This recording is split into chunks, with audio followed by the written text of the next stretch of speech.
नमस्कार, की TV news में आपका स्वागत है। मैं हूं स्तुति और आइए एक नजर डालते हैं शहर की प्रमुख सुर्खियों पर। विकास भवन में ईवीएम व वीवीपैट मशीन के जागरूकता कार्यक्रम का हुआ आयोजन।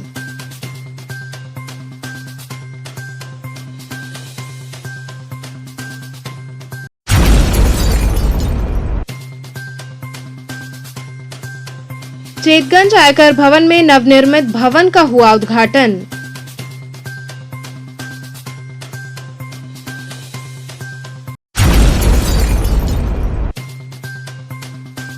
भाजपा दीनदयाल मंडल द्वारा पियरी क्षेत्र में लगाया गया सुझाव कैंप।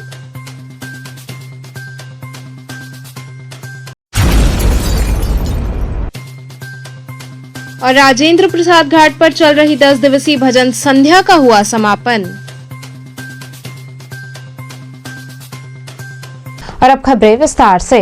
विकास भवन में ईवीएम व वीवीपैट मशीन के जागरूकता कार्यक्रम का आयोजन हुआ। विकास भवन में आगामी विधानसभा चुनाव के मद्देनजर ईवीएम वीवीपैट जागरूकता कार्यक्रम का आयोजन किया गया। इस दौरान ईवीएम से जुड़ी लोगों की भ्रांतियों को दूर किया गया।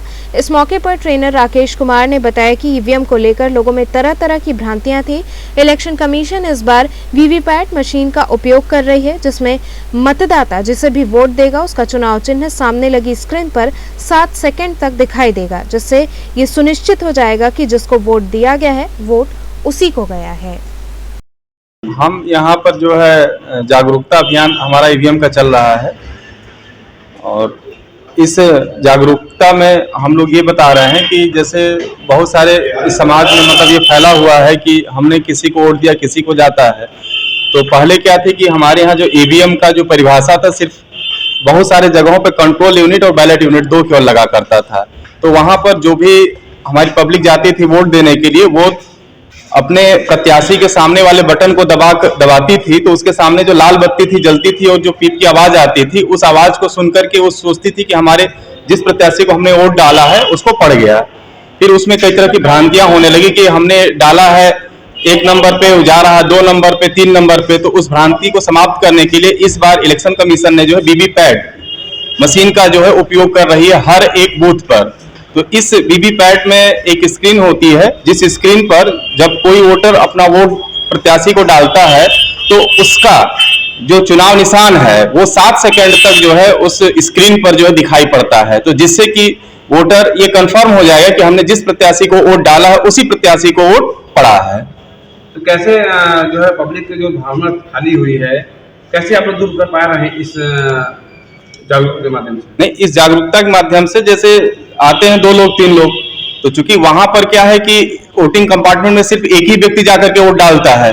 यहाँ पर 2 लोग 3 लोग जैसे आए उनको हमने डेमोन्स्ट्रेट किया कि देखिए ये हमारा वीवीपैट मशीन है। अब जब आप वोट डालेंगे बैलेट यूनिट से तो जिस भी प्रत्याशी को आप वोट डालते हैं, जैसे 1 नंबर को आपने वोट डाला तो आपको इस स्क्रीन पे ध्यान देना है कि 1 नंबर के प्रत्याशी का चुनाव निशान यहाँ आ रहा है कि नहीं आ रहा है। फिर इसी तरीके से दूसरा व्यक्ति वो दूसरे बटन को चेक करता है, तो चेक करके फिर वो सेटिस्फाइड होते हैं कि हाँ जिसको हमने मत दिया है वही चुनाव निशान हमको जो है इस स्क्रीन पे दिखाई दे रहा है। ये किसके द्वारा संचालित हो रहा है और जागरूकता कहाँ लग रहा है? ये तो पूरे बनारस जिले में बहुत सारे माध्यम हैं, जैसे बहुत सारे जगह बूथों पे लग रहे हैं, बहुत जगह इसके मोबाइल वैन भी चल रहे हैं, वीडियो के माध्यम से भी जो है वहाँ पे इन सब चीजों को दिखाया जा रहा है। इसका नेतृत्व कौन कर रहा है? अब ये तो इलेक्शन कमीशन मतलब यहाँ बनारस की बात करते हैं, यहाँ डीएम साहब कर रहे हैं। तो आप आज कहाँ पर जागरूक कर रहे हैं लोगों को? हमारा तो ड्यूटी यहाँ विकास भवन में लगा हुआ है। चेतगंज आयकर भवन में नवनिर्मित भवन का उद्घाटन किया गया। चेतगंज स्थित आयकर भवन में नवनिर्मित भवन का उद्घाटन किया गया। ये उद्घाटन आशीष वर्मा आयकर विभाग लखनऊ के नेतृत्व में हुआ। आशीष वर्मा ने बताया कि वाराणसी के आयकर विभाग भवन में कर्मचारियों की संख्या बढ़ गई थी। उन्हीं लोगों के बैठने के लिए और व्यवस्था को सुदृढ़ करने के लिए ये भवन बनाया गया है और उसी का उद्घाटन किया जा रहा है।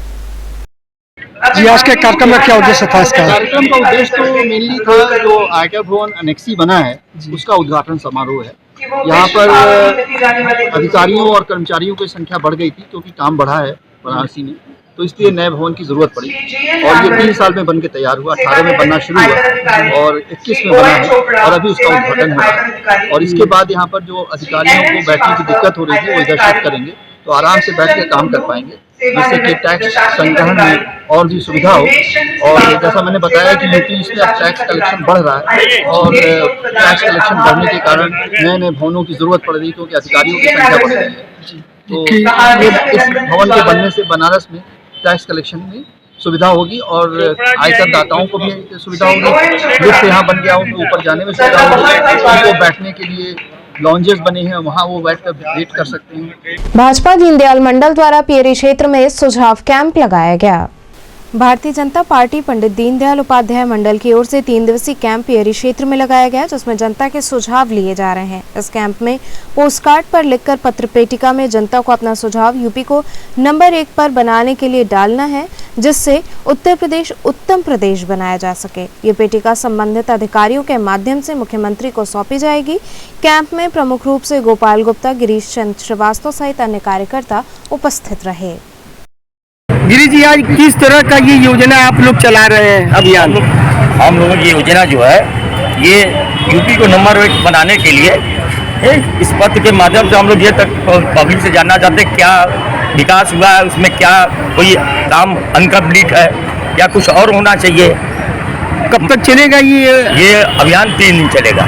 तो ये अभियान कैसे चला रहे हैं आप लोग? पोस्टकार्ड के माध्यम से अपने सुझाव जनता सुझाव दे, उस पोस्टकार्ड के माध्यम से मैं उसको ये कहा जाएगा, ये प्रधानमंत्री जम्मू कार्यालय है।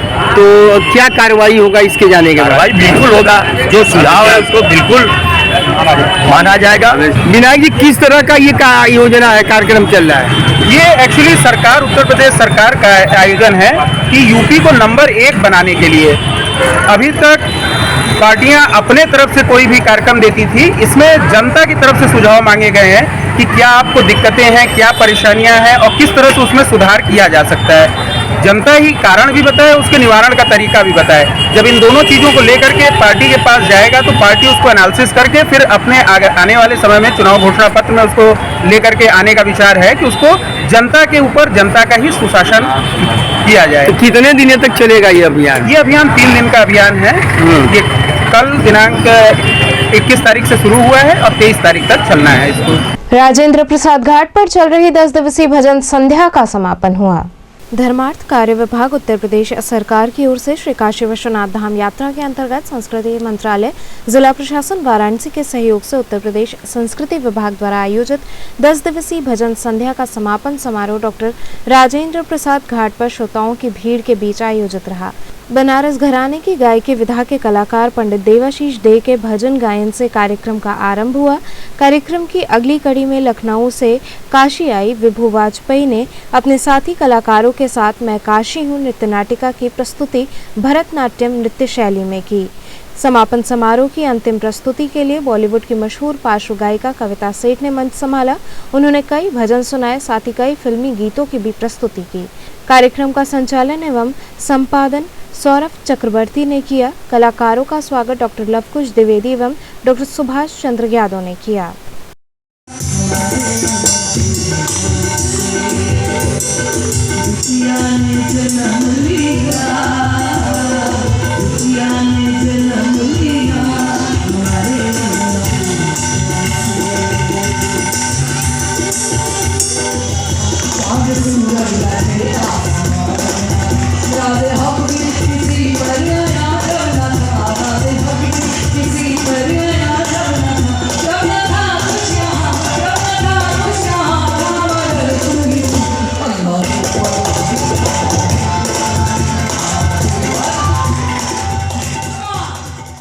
काशी जो हमेशा सबको संदेश देती आई, उनको मैं क्या संदेश दूंगी। मैं बहुत खुश नसीब हूँ कि मैं यहाँ आई और इतने सुधी लोग, इतने मन से सुनने वाले लोग मिले। तो बस ऐसे ही सुनते रहें, ऐसे ही बुलाते रहें, बस यही मेरा संदेश है।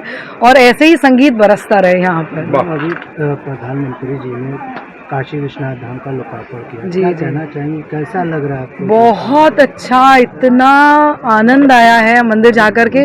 और जिस तरीके से जो इतने जो जिनकी इतनी महत्व वो है ना कि इतनी इम्पोर्टेंस है सारे मंदिरों की, और उन सबको जो उनका जीर्णोद्धार किया जा रहा है, जो पुराने ट्रेडिशनल मंदिर हैं जहाँ पे इतना टूरिस्ट आता है, जिस तरीके से वो डेवलप कर रहे हैं, जो उनका जो भी माइंडसेट है, जिस तरीके से ये सारी चीज़ों को कर रहे हैं, that is hats off to him कि वो इतना बेहतरीन काम कर रहे हैं देश के लिए, और वो इसी तरीके से काम करते रहेंगे आगे भी, उम्मीद करती हूँ।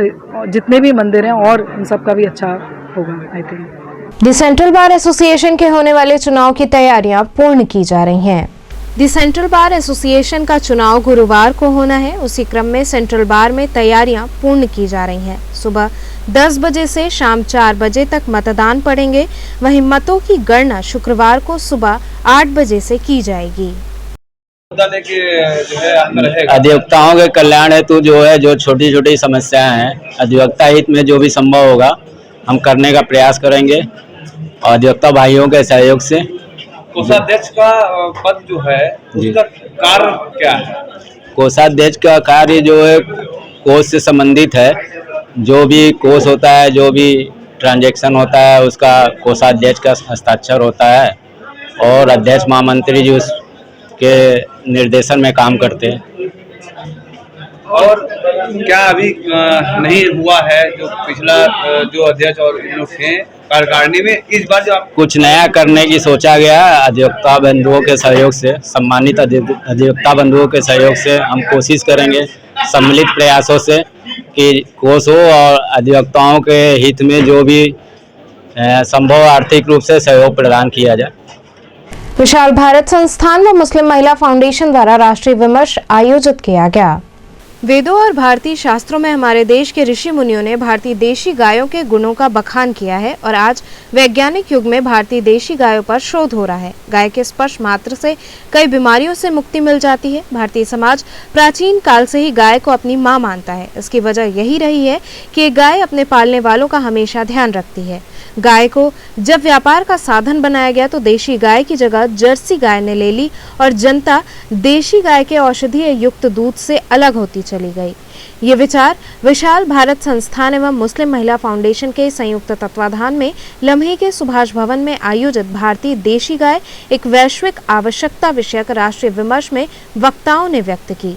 राष्ट्रीय विमर्श के मुख्य वक्ता राष्ट्रीय स्वयंसेवक संघ के अखिल भारतीय कार्यकारिणी सदस्य एवं राष्ट्रीय गौ सेवा संयोजक अजीत महापात्रा रहे। कार्यक्रम का संचालन अर्चना भारतवंशी ने किया। इस मौके पर प्रोफेसर बिंदा परांजपे, प्रोफेसर मनोज मिश्रा, महंत ईश्वर दास महाराज, रामलोचन दास महाराज आदि लोगों ने भाग लिया। आज विशाल भारत संस्थान द्वारा भारतीय देशी गाय एक वैश्विक आवश्यकता राष्ट्रीय विमर्श कार्यक्रम का आयोजन विशाल भारत संस्थान द्वारा किया गया है। इस विमर्श में यह निष्कर्ष निकाला गया कि हमारी जो देसी गाय है उसका गौमूत्र से लेके गोबर और दूध भी बहुत उपयोगी है। जहाँ पे उनके दूध का, देसी गाय के दूध का इतना फायदा है, वहीं पे उनके गौमूत्र और गोबर से भी लाखों बीमारियों का इलाज किया जा सकता है।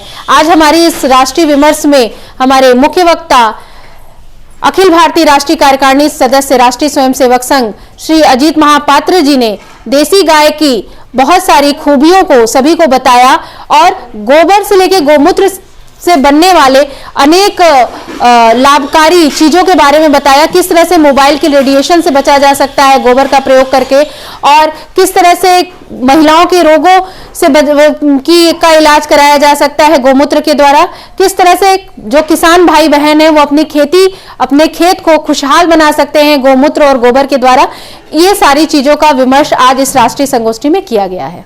39 गोरखा राइफल द्वारा अस्सी घाट पर नदी महोत्सव के अंतर्गत जन जागरूकता अभियान चलाया गया। भारतीय सेना की 137 CETF बटालियन 39 गोरखा राइफल ने अस्सी घाट पर जन जागरूकता अभियान चलाया। यह अभियान गंगा नदी और उसकी सहायक नदियों को साफ सुथरा रखने के लिए नदी महोत्सव के अंतर्गत चलाया गया।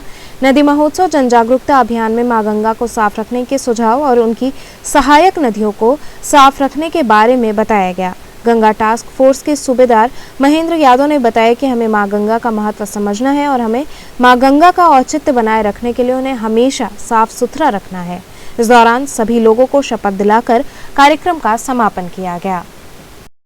आज यहाँ पर हम लोग उपस्थित इस कार्यक्रम के तहत हुए आज़ादी का अमृत महोत्सव पूरे देश भर में सेलिब्रेट किया जा रहा है। उसी के तहत रिवर फेस्टिवल का आयोजन पूरा देश में हो रहा है। उसी कार्यक्रम के अंतर्गत 16 तारीख से 23 तक नमामि गंगे भारत सरकार के निर्देशन में कार्यक्रम हम लोग आयोजित कर रहे हैं। प्रतिदिन के बेसिस पे। इस कार्यक्रम में विभिन्न थीम के आधार पर प्रत्येक दिन कार्यक्रम आयोजित कर रहे हैं। जैसे कि देशभक्ति वाला थीम है, यहाँ पर स्वतंत्र सेनानी जहाँ जहाँ जिस क्षेत्र के बिलोंग करते हैं उनके संबंध में कहानियाँ, स्वच्छता संदेश देना है, बायोडाइवर्सिटी का कंजर्वेशन और नदियों का स्वच्छता और संरक्षण के संबंध में योगदान भी करना है। उसके साथ साथ जनमानस में जागरूकता पैदा करने के लिए हम लोग प्रतिदिन कार्यक्रम कर रहे हैं। उसी के तहत आज यहाँ पर जिला गंगा समिति का तत्वावधान में नेहरू युवा केंद्र, सृजन सेवा समिति, CRPF और जो गंगा एको टास्क फोर्स, इस तरह का सभी संस्थाओं का एकत्रित होकर के हम लोग कार्यक्रम आयोजित किए हैं। ये हम लोग अभी काशी के बहुत ही प्रसिद्ध घाट 80 पर बैठे हैं और जैसा कि अभी DFO साहब बता रहे थे कि ये कार्यक्रम चल रहा है 16 तारीख से गंगा स्वच्छता अभियान के तहत और पूरे प्रदेश में चल रहा है, पूरे देश में चल रहा है। तो वाराणसी में भी चल रहा है जो गंगा की स्वच्छता को लेकर अभी नेहरू युवा केंद्र, राष्ट्रीय सेवा योजना काशी हिंदू विश्वविद्यालय और गंगा टास्क फोर्स का और गंगा समिति वाराणसी और जो हमारे वन विभाग के जो अधिकारी हैं सब लोग यहाँ पर एकत्रित हैं और गंगा की स्वच्छता के लिए लगातार काम कर रहे हैं, नदियों को स्वच्छ बनाने का काम कर रहे हैं। यहाँ पर नुक्कड़ नाटक हुआ है, राष्ट्रीय सेवा योजना काशी हिंदू विश्वविद्यालय के स्वयंसेवकों ने यहाँ पर नाटक किया है। नेहरू युवा केंद्र की जो नमामि गंगे के यहाँ पर छात्र स्वयंसेवक हैं उन सबों ने अभी सांस्कृतिक कार्यक्रम की प्रस्तुति की है और अभी हम लोग यहाँ पर श्रमदान करेंगे और श्रमदान करने के बाद गंगा घाट वॉक का कार्यक्रम होगा। मूल उद्देश्य है कि लोगों को गंगा के प्रति, भारत की नदियों के प्रति जागरूक करना और अधिक से अधिक वृक्षारोपण करके इस प्रकृति को संरक्षित करना। यहाँ रुकेंगे एक छोटे से ब्रेक के लिए, आप बने रहिए KTV के साथ।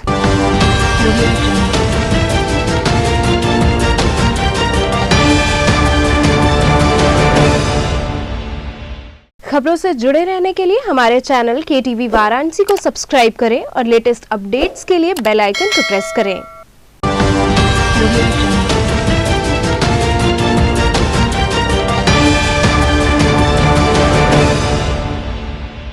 ब्रेक के बाद आपका स्वागत है।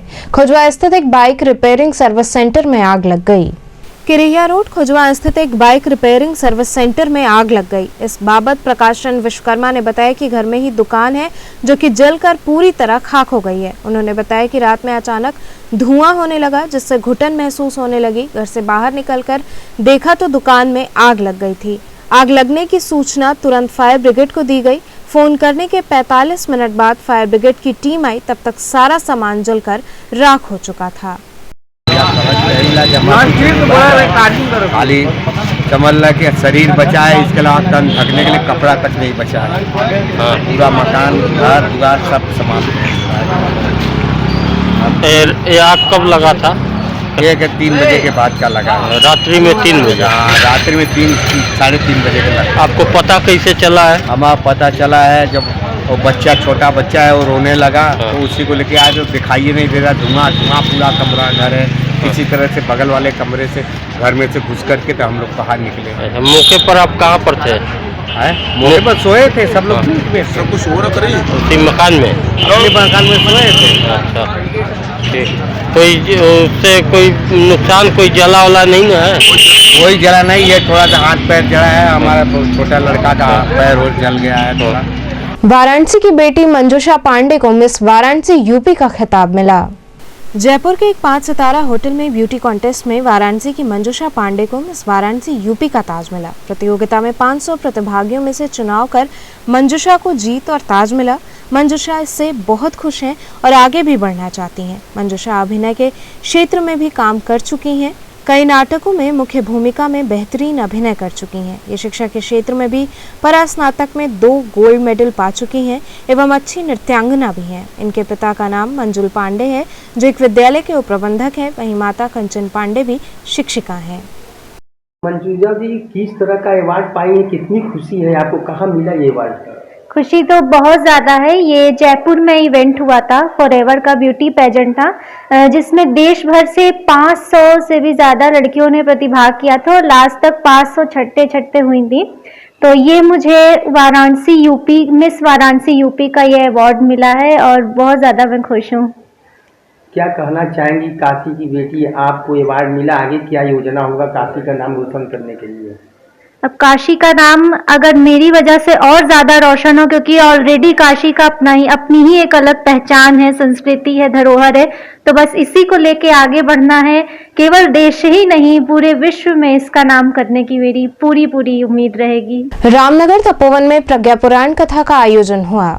रामनगर तपोवन क्षेत्र में माता गायत्री के 5 दिवसीय प्रज्ञा पुराण कथा का आयोजन किया गया। आचार्य अनिल कुमार के आचार्यत्व में गायत्री मंत्र के उच्चारण के बीच श्रद्धालुओं द्वारा हवन किया गया।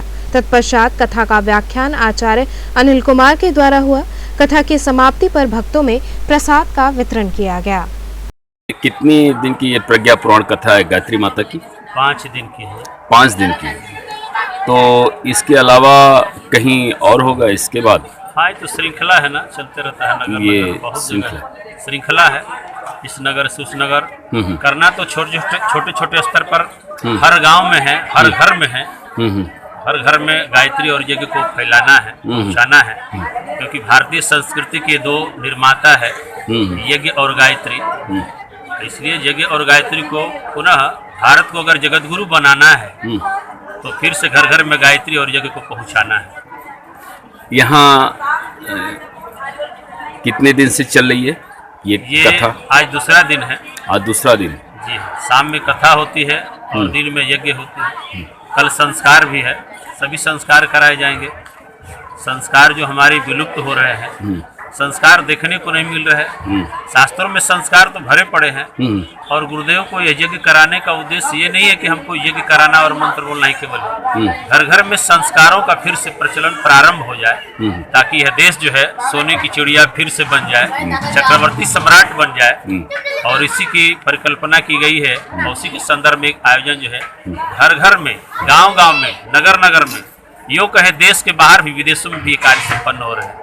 चलिए, बहुत बहुत धन्यवाद व्यास जी, आपने हमारे समाचार चैनल से बात किया। चंदौली के अलीनगर थाना अंतर्गत एक व्यक्ति टैंकर की चपेट में आने से घायल हो गया।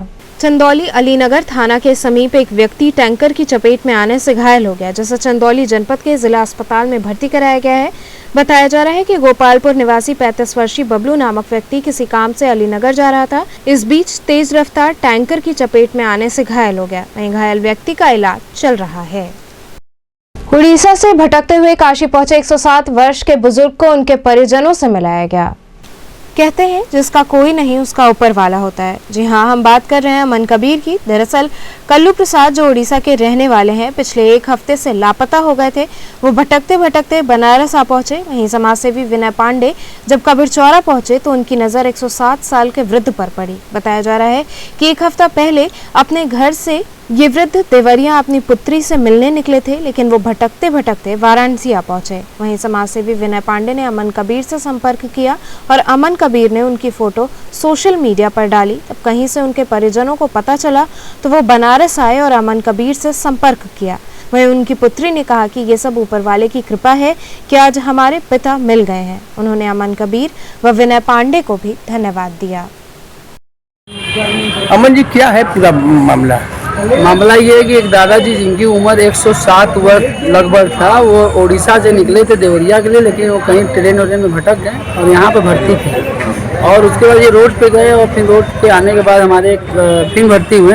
हमारे परिचित विनय महादेव जी के द्वारा इनको खाना खिलाया गया। तो उसी समय में पता चला तो उनका पूरा नाम पता सोशल मीडिया पर हमने वायरल कर दिया।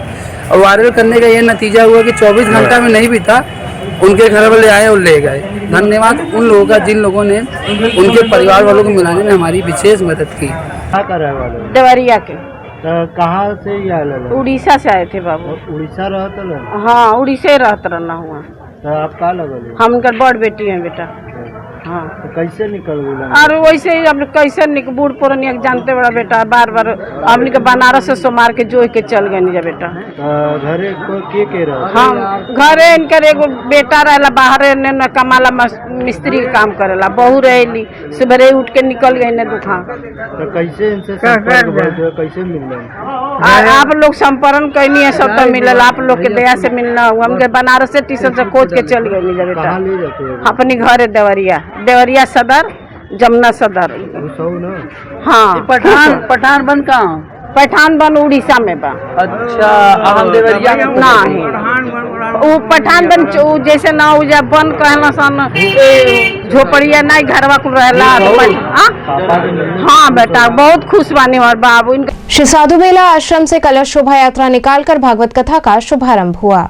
श्री साधु बेला के अष्टम पीठाधीश्वर आचार्य स्वामी हरिनाम दास महाराज की 141वीं जयंती महोत्सव के उपलक्ष्य में बुधवार को साधु बेला आश्रम बनखंडी महादेव परिसर में आयोजित 7 दिवसीय श्रीमद् भागवत कथा का शुभारंभ हुआ। भागवत कथा का शुभारंभ शोभा यात्रा से किया गया। शोभा यात्रा में रामधुन के साथ ही श्रद्धालु महिलाएं सिर पर कलश लिए हुए चल रही थीं। उनके पीछे रथ पर भगवत पोथी संघ साधु बेला आश्रम के कोठारी महंत आचार्य स्वामी गौरी शंकर दास महाराज व हरिद्वार से पधारे भगवताचार्य प्रकाश कृष्ण शास्त्री महाराज चल रहे थे। शोभा यात्रा बनखंडी महादेव से निकलकर रविंद्रपुरी कॉलोनी पद्मश्री चौराहा 80 चौराहा होते हुए 80 घाट पहुंची। वहां से महिलाओं ने कलश में गंगा जल लिया। इसके बाद यात्रा पुनः साधु बेला आश्रम पहुंच गई। शोभा यात्रा में नगर के विभिन्न मठ मंदिरों के महंत साधु संत एवं श्रद्धालुगण शामिल रहे।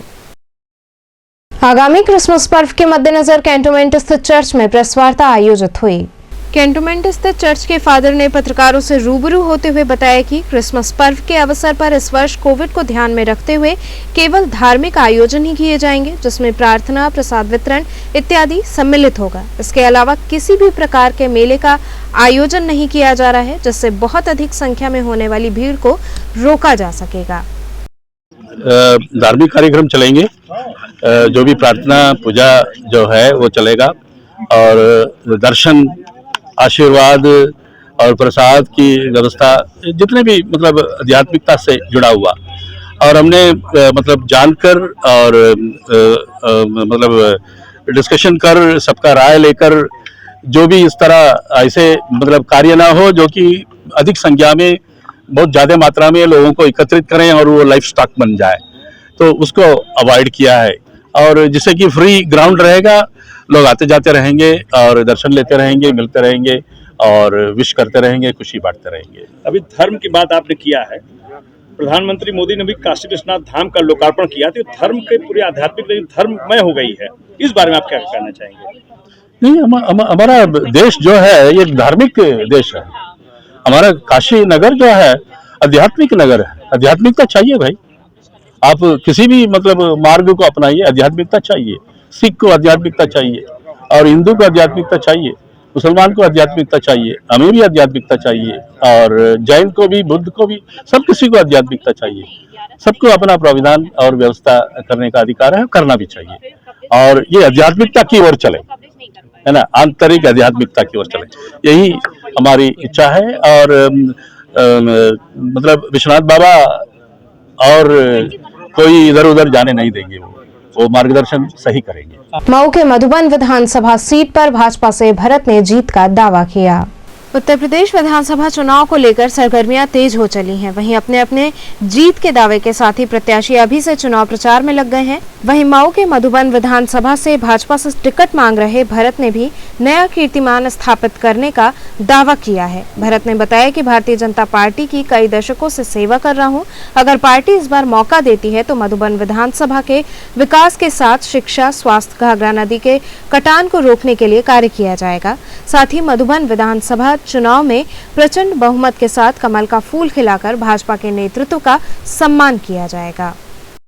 भारतीय जनता पार्टी के हम लोग कार्यकर्ता हैं और निश्चित रूप से विधानसभा में दशकों से हमारी वर्किंग है। पार्टी अगर हमें लड़ने का अवसर देती है तो यहाँ प्रचंड अंतर से हम लोग चुनाव को जीतेंगे। वहीं जन भावनाओं का सम्मान करते हुए इलाके के विकास के लिए शिक्षा, सड़क और जो अपना मधुबन विधानसभा है पूर्वांचल में निश्चित रूप से एक पिछड़ा क्षेत्र है और कटान से लाखों की आबादी बाढ़ और कटान से प्रभावित है। जहां हम कटान से पूरे विधानसभा को मुक्त करेंगे, वहीं विधानसभा में सड़कें और स्वास्थ्य के क्षेत्र में, शिक्षा के क्षेत्र में नया कीर्तिमान स्थापित करेंगे। माननीय दारा सिंह जी हमारे विधायक हैं, उत्तर प्रदेश सरकार के मंत्री हैं। हम लोग भी भारतीय जनता पार्टी के कार्यकर्ता हैं। पार्टी जिन्हें अवसर देगी हम लोग पार्टी के कमल के फूल को खिलाने का काम करेंगे। तो चलते चलते पुनः एक नजर डालते हैं शहर की प्रमुख सुर्खियों पर। विकास भवन में ईवीएम व वीवीपैट मशीन के जागरूकता कार्यक्रम का हुआ आयोजन।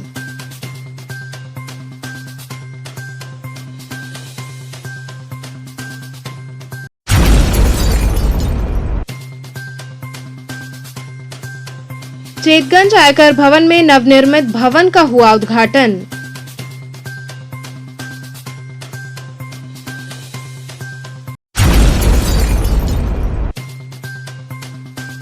भाजपा दीनदयाल मंडल द्वारा पियरी क्षेत्र में लगाया गया सुझाव कैंप।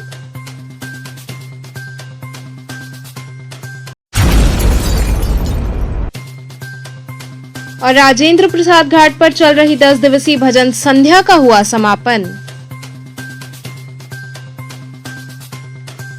तो ये थे आज के समाचार। कल फिर होगी मुलाकात, तब तक के लिए नमस्कार।